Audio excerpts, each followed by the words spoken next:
ដំព្រៃភ្នំព្រឹក្សាអរគុណណាស់អូន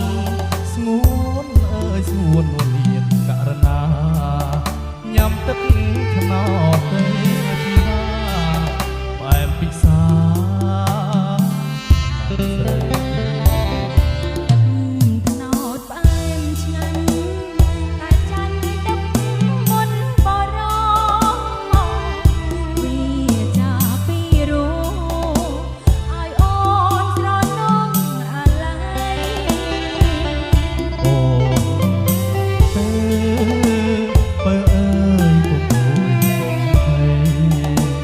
លុយបងបំពេរាត្រីថ្លៃអើយថ្លៃក្បែរថ្នោតស្នេហាញ៉ាំទឹកថ្នោតបងនួនល្អញ៉ាំមួយជីវិតថ្ងៃក្រោយក្បត់ចិត្តបងពិតជាខ្សែសងខា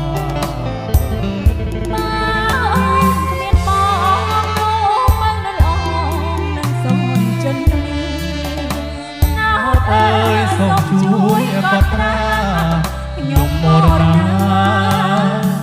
បែអ្នកអង្គពីរួមលេះទេនេះគ្រាន់តែសម្លេងខ្លុយពីរួមប៉ុណ្ណឹងយើងតម្រុំម្ចាស់ខ្លុយមិនដឹងសង្ហាយ៉ាងណាទេម្ចាស់ខ្លុយនៅនឹងប៉ុណ្ណឹងសង្ហាអត់សង្ហាខ្លាំងណាស់ប្រហែលបងយ៉ែមសំអូនហើយមិនសង្ហាទៀតអូនសម្លឹងមើលម្ចាស់ខ្លុយសរសើរម្ចាស់ខ្លុយហេតុអីក៏ងាកមុខចេញអូនមើលទៅកាមេរ៉ាស្នោខ្លុយល្វើយខ្លុយអើយសណ្ដំដីឌីអាយ៉ូណតខ្លុយជូគីជីវ៉ាប្រានអូនភ្លាក់ភ្លេចពីរួមលែក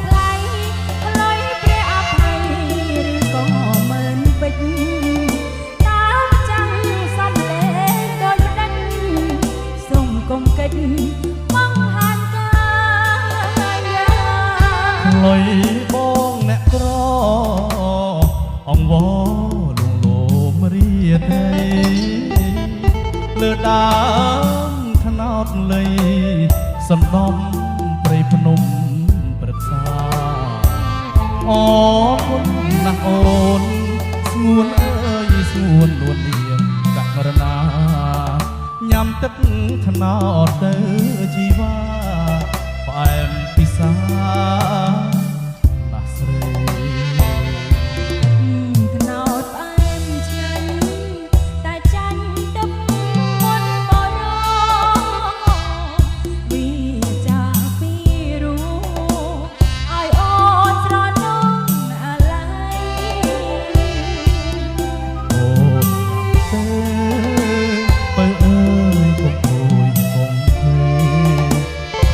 បងបំពេ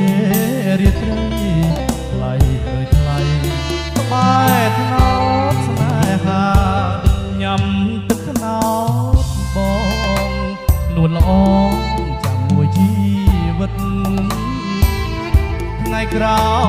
យក្បត់ចិត្តបងមិនជាខ្សែសងខា